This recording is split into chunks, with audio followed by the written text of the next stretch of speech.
Chào anh em nhé. Hôm nay sẽ mở hộp con máy chơi game Xbox Series S. Con này hiện tại bây giờ giá đang là khá là tốt,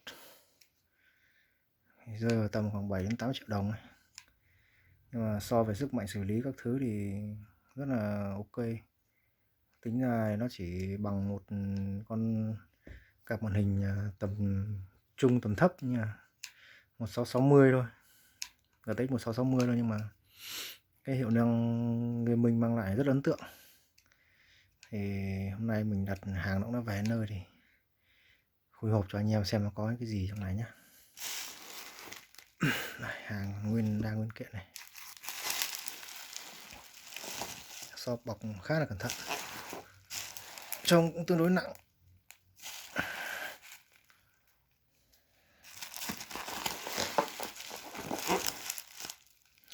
Mở luôn.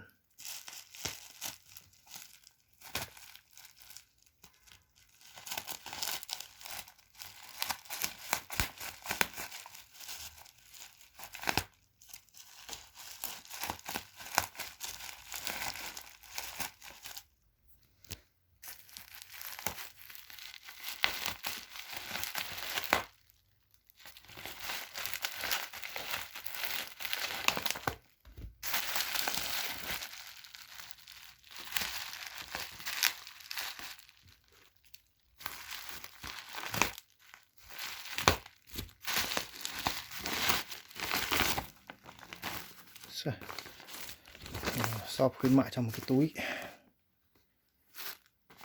khá là đẹp. Đây, nhân vật chính của chúng ta đây.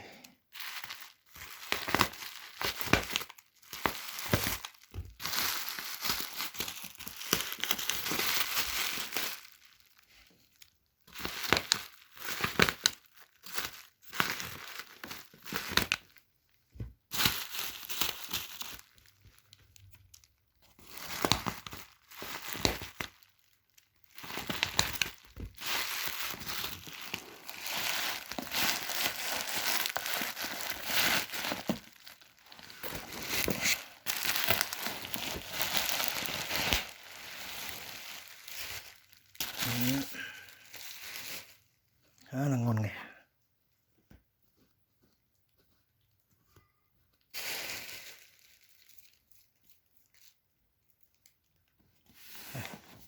Nhân vật chính chúng ta đây. Đây là mặt sau rồi. Trước đây, Xbox One S, Xbox Series S, quên nhầm.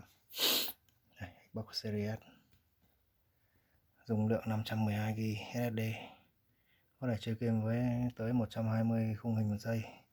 Bản này không có ổ đĩa anh em nhé, bản này là bản digital. Đây, máy còn nguyên niêm phong của hãng nhé. Máy đét tập hộp.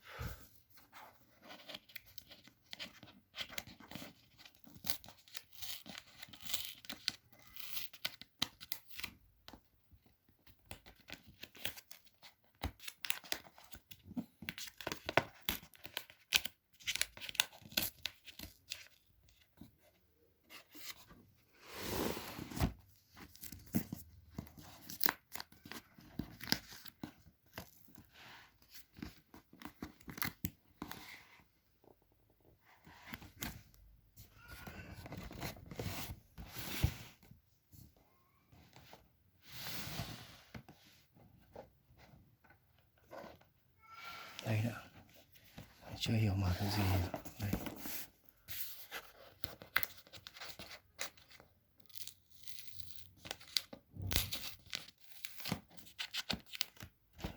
máy khá cẩn thận.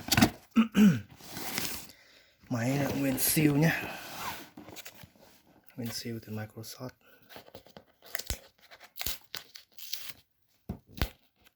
Coi giờ nó mở ra được.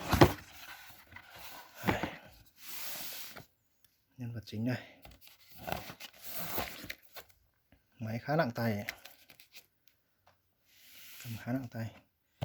Trong hộp thì còn một tờ hướng dẫn sử dụng.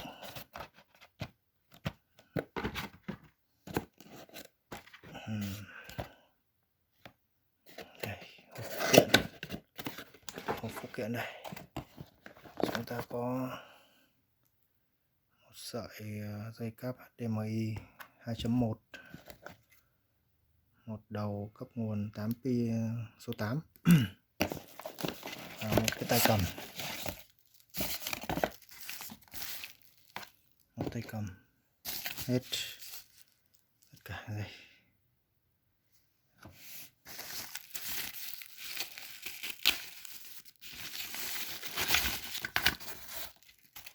Đây là tay cầm Xbox Series S này, bản màu trắng anh em nhé.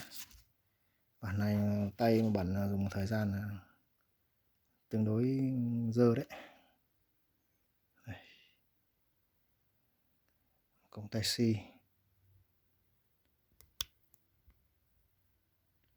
Đó.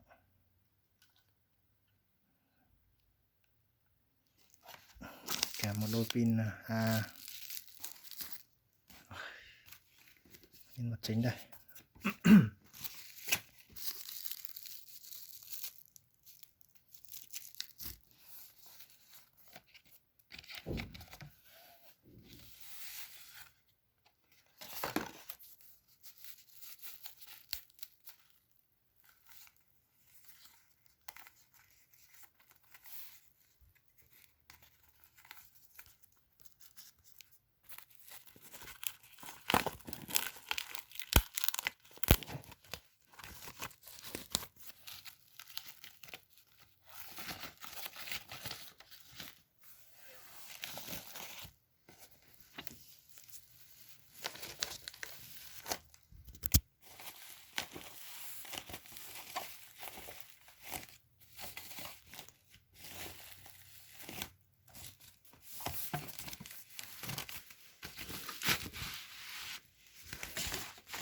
Rồi, nhân vật chính này.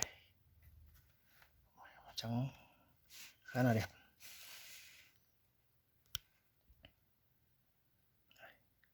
Đằng sau có một số cổng kết nối, cổng LAN này, cổng HDMI, 2 cổng USB 3.0, một khe mở rộng bộ nhớ đầu cấp nguồn.